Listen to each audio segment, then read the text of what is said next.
Hello दोस्तों, welcome to my YouTube channel let's play with stock market. दोस्तों आज हम बात करने वाले हैं रिलायंस इंडस्ट्रीज लिमिटेड के बारे में।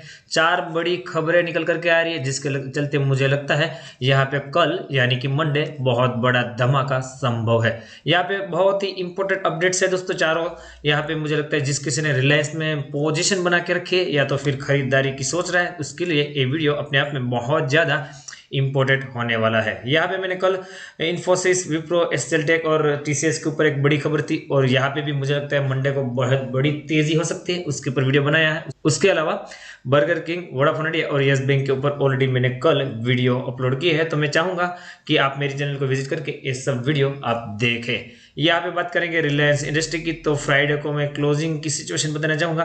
फ्राइडे को जो क्लोजिंग हुई थी 1998 रुपये 10 पैसे के आसपास हुई थी, 12 रुपये 50 पैसे ऊपर बंद हुआ था 0.63% की तेजी के साथ। यहाँ पे देखें दोस्तों, लास्ट के 15 मिनट की बात करें, बढ़िया जंप, बड़ी स्पाइक देखने को मिली थी और यहाँ पे उसके हाई के आसपास ही यहाँ पे क्लोजिंग भी हमें देखने को मिली थी। दोस्तों स्पाइक के पीछे वजह यही है कि जो न्यूज है आज मैं बताना चाहूंगा वो न्यूज हो सकता है कि बड़े लोगों को पहले से ही अंदाजा हो चुका हो।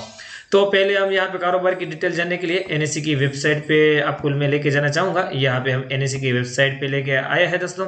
रिलायंस इंडस्ट्रीज लिमिटेड मैंने सर्च करके रखा है, जैसे मैंने बताया 1998 के आसपास क्लोजिंग, 12 रुपये 50 पैसे ऊपर 0.63% की तेजी के साथ बंद हुआ था। यहाँ पे आगे बात करूँ 1985 रुपये के आसपास प्रीवियस क्लोजिंग थी, ओपन होता है 1980 रुपये के आसपास। हाई बनाया दोस्तों 2004 रुपये के आसपास का, यहाँ पे लो दिखाई दे रहा है 1965 रुपये का और फाइनली एडजस्टेड क्लोजिंग प्राइस 1991 रुपये 55 पैसे देखने को मिल रही है। क्वांटिटी की बात करें यहाँ पे 85,22,000 शेयर की ट्रेडिंग, जिसमें से मैं बात करूँ डिलीवरी की, तो डिलीवरी यहाँ पे दिखाई दे रही है 34,12,000 शेयर की डिलीवरी। परसेंटेज ऑफ डिलीवरी बहुत बढ़िया है 40.04, तो 40% की डिलीवरी यहाँ पे धमाकेदार तरीके से उठाई गई है रिलायंस इंडस्ट्रीज में। सीधा चलेंगे दोस्तों न्यूज पे और वन बाय वन चारों न्यूज़ों को एनालाइज करने की कोशिश करेंगे। सबसे पहले जो बड़ी खबर निकल करके आ रही है एकदम लेटेस्ट, उसके बारे में बताने की कोशिश करूंगा। यहाँ पे दोस्तों मनी कंट्रोल की वेबसाइट पे मैं लेके आया हूँ आपको। यहाँ पे जो खबर है वो यहाँ पे आप पढ़ सकते हो, headline, Delhi high court to deliver verdict on Amazon Future Retail spat tomorrow.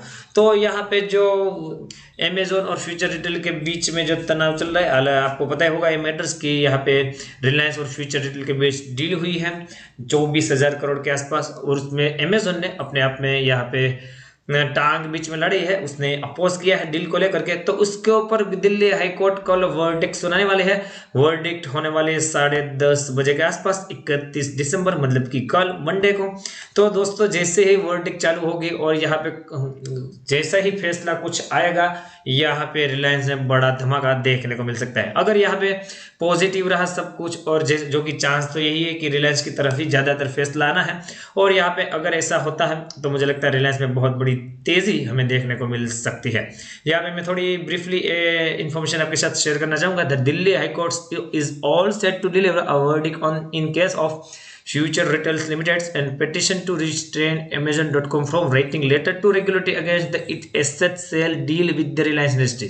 तो जैसे मैंने बताया कि उसने अपने जो एसेट बेचे हैं रिलायंस को, मतलब कि जो डील हुई थी फ्यूचर रिटेल और रिलायंस की, उसके ऊपर यहाँ पे उन्होंने केस जारी किया था और इसी के चलते यहाँ पे दिल्ली हाईकोर्ट में उसकी कल सुनवाई है। तो जो सुनवाई जैसे मैंने बताया स्टार्ट होगी 10:30 बजे 31 दिसंबर को, यहाँ पे ऐसा ब्लूमबर्ग की रिपोर्ट बता रही है। तो यहाँ पे नवंबर 10 की बात करें तो ऑलरेडी सीसीआई मतलब कंपटीशन कमीशन ऑफ इंडिया, उसने यहाँ पे जो अप्रूवल दे दी थी, जो एक्विजिशन किया था Reliance Retail wholesale logistic and warehouse business of the Reliance of the Future group by the Reliance Retail venture. तो यहाँ पे जो रिलायंस रिटेल वेंचर की तरफ से ये जो रिटेल का बिजनेस, होलसेल का बिजनेस और लॉजिस्टिक का बिजनेस और साथ ही साथ वेयर हाउस का बिजनेस जो एक्वायर करना था, उसको पूरी तरह से मंजूरी दे दी थी। और यहाँ पे उसके बाद यहाँ पे जो अमेजोन ने इसके जो डील है ये उसके ऊपर अपनी असहमति जताते हुए उसको वायोलेशन बताते हुए यहाँ पे रेगुलेटरी को, मतलब कि यूएस में भी और इंडिया में भी यहाँ पे उन्होंने कंप्लेन दर्ज करी है। उसके ऊपर यहाँ पे अभी दिल्ली हाईकोर्ट का फैसला आना है। तो अपने आप में बहुत बड़ी न्यूज है। और यहाँ पे मुझे लगता है 10:30 बजे के बाद आपको अगर रिलायंस में पोजीशन बना के रखी है या तो कुछ इंट्राडे के लिए भी आप कुछ करना चाहते हैं, तो मुझे लगता है 10:30 के बाद का टाइम आपके लिए बहुत ज्यादा सूटेबल रह सकता है। जैसे ही कुछ कमेंट्रियां निकल करके आएगी हाईकोर्ट से, यहाँ पे रिलायंस का शेयर उस हिसाब से ऊपर या नीचे जाता हुआ दिखाई दे सकता है। दूसरी न्यूज पे लेके चलूंगा। यहाँ पे दूसरी न्यूज आपके सामने हेडलाइन पढ़ सकते हो दोस्तों, Reliance to build largest zoo in world in Gujarat. तो दोस्तों यहाँ पे रिलायंस के मालिक मुकेश अंबानी और उसके बड़े सीनियर मैनेजमेंट ने यहाँ पे ऐसा बयान दिया है कि Reliance Industry Limited will build what it claim to be the world largest zoo in Gujarat. वो दुनिया का सबसे बड़ा जू यहाँ पे गुजरात जामनगर में वो खोलने वाले हैं, जिसमें हर 100 तरह के अलग अलग एनिमल्स और बर्ड्स उसमें शामिल हो गए। तो दोस्तों यहाँ पे भी एक बहुत बड़ी अपडेट निकल करके आ रही है। अगर ये सबसे वर्ल्ड का सबसे बड़ा जू यहाँ पे होने वाला है, तो इसका मतलब ये भी हुआ कि यहाँ पे जो टूरिस्ट का जो एक चॉइस होगी कि टूरिज्म का, वो यहाँ पे जामनगर एक अट्रैक्शन बनने वाला है। और ये जो आपको पता होगा कि किसी भी जू में आपको जाना है तो एंट्रीज फी और वहाँ अलग अलग तरीके की काफी फीस होती है। तो कहीं ना कहीं इस जू के माध्यम से रिलायंस के मालिक मुकेश अंबानी जी ने और एक कुछ कमाई का जरिया क्या करा है। हालांकि जू बनने में 2 साल का टाइम बताया जा रहा है और जू पब्लिक के लिए 2 साल बाद ओपन होगा। यहाँ पे अभी बनाने का पूरा प्रोजेक्ट तय किया गया है। 280 एकड़ की जमीन पे ये इतना बड़ा जू बनेगा और जब ये जू बन जाएगा तब यहाँ पे विदेशी पर्यटक और इंडियन पर्यटक, आपको पता होगा कि जू का तो सबको विजिट करना बहुत अच्छा ही लगता है नॉर्मल पब्लिक को। तो यहाँ पे कहीं ना कहीं ये भी एक वन ऑफ द बिजनेस ही आप बोल सकते हो, क्योंकि जू में अगर आपको अंदर जाना है तो फीस वगैरह और अंदर की कुछ और अलग अलग फैसिलिटी के माध्यम से रिलायंस को कहीं ना कहीं इस जू से भी आगे जा करके बढ़िया पैसे कमाने का मौका होगा। तीसरी न्यूज पे लेके चलूंगा। तीसरी न्यूज आपके सामने, हालांकि ये न्यूज 2 दिन पहले की है, फिर मैं थोड़ी बहुत अपडेट देना चाहूंगा। रिलायंस एंड बीपी, आपको पता होगा उसने गैस डिस्ट्रीब्यूशन प्रोडक्शन स्टार्ट किया है। स्टार्ट कहाँ किया है?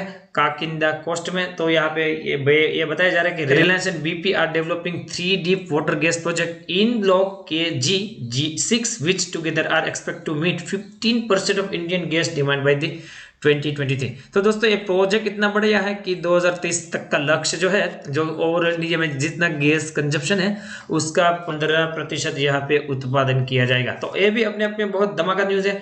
हालांकि जैसे मैंने बताया ये न्यूज 2 दिन पहले की है।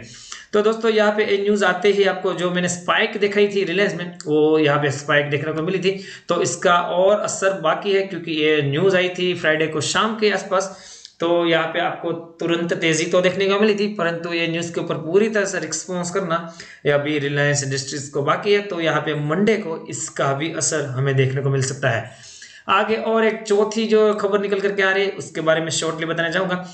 यहाँ पे जो एक रिपोर्ट निकल करके आई, एक आर्टिकल निकल करके आया द इकोनॉमिक टाइम्स में, उसके बारे में शॉर्टली बताना चाहूंगा। Reliance is delivery based buying of 40% against 3 month average of 30%।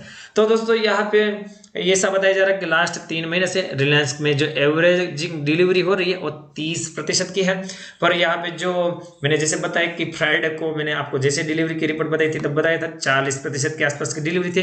तो ये 3 महीने में सबसे ज्यादा यहाँ पे डिलीवरी उठाई गई है। इसका मतलब क्या हुआ दोस्तों, आपको लास्ट की 15 मिनट स्पाइक देखने को मिली और डिलीवरी परसेंटेज भी 3 मंथ की एवरेज से ज्यादा है।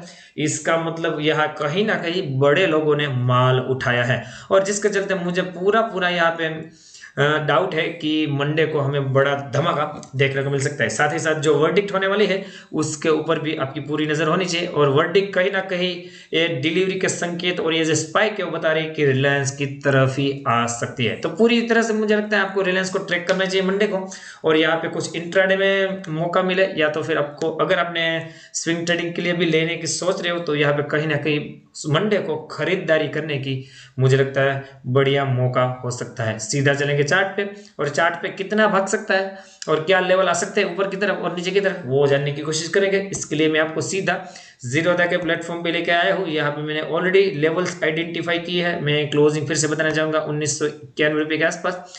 तो यहाँ पे इमीडिएट सपोर्ट और इमीडिएट रेजिस्टेंस की बात करें, नीचे की तरफ 1960 के आसपास बढ़िया सपोर्ट है, जो कि काफी 3-4 दिनों में मतलब कि लास्ट के वीक में यहाँ पे सपोर्ट लेता हुआ दिखाने को मिला। और ऊपर की तरफ बात करें तो 2035 के आसपास रेजिस्टेंस फेस कर रहा है। इस रेंज के इधर साइड आपको ब्रेकआउट आने की वेट करनी चाहिए मेरे ख्याल से। अगर 2035 का लेवल टूटता है तो सीधा 2100 और 2170 तक मुझे लगता है लेवल हमें नेक्स्ट वीक में दिखाई दे सकते हैं। और मुझे लगता है अगर मंडे को 2100 का भी लेवल आ गया तो अपने आप में बहुत ज्यादा सरप्राइज होने की बिल्कुल जरूरत नहीं है। अगर कुछ अनहोनी हुई, कुछ कोर्ट ने अलग तरह का फैसला कर दिया और 1960 का लेवल टूटा तो 1895 और 1835 के रूप में नीचे तरफ सपोर्ट मौजूद है। यहाँ पे दोस्तों अपनी स्टडी के बेस अनुसार यहाँ पे पोजीशन बनाने की कोशिश कर सकते हो। मैंने आपको सपोर्ट और रेजिस्टेंस का यहाँ पे लेवल है वो बताने की कोशिश की। आरएसआई का लेवल यहाँ पे फ्लैट टेरिटरी में है, 50 का है, तो ना ओवरबॉट ना ओवरशॉट यहाँ पे दिखाई दे रहा है। दोस्तों मैं चाहूंगा इस रिलायंस को आप मंडे को वॉच आउट करिए, अपनी स्टडी कंडक्ट कीजिए, उसके बाद ही कोई पोजीशन बनाने की कोशिश कीजिए। मेरी तरफ से कोई एडिशनल हेल्प चाहिए मेरे टेलीग्राम चैनल को ज्वाइन कर सकते हो। लेटेस्ट शेयर बाजार की इन्फॉर्मेशन, स्विंग ट्रेडिंग और intraday calls free of cost पाने के लिए। साथ ही साथ बताना चाहूंगा जिस किसी ने ज़ीरोधा में अकाउंट ओपन नहीं किया या तो फिर करवाना चाहता है वो मेरी लिंक से यहाँ पे अगर अकाउंट ओपन करेगा तो मेरी तरफ से उसको एडिशनल हेल्प मिलेगी। मिलता है दोस्तों अगले वीडियो में, तब तक के लिए thank you again for watching this video.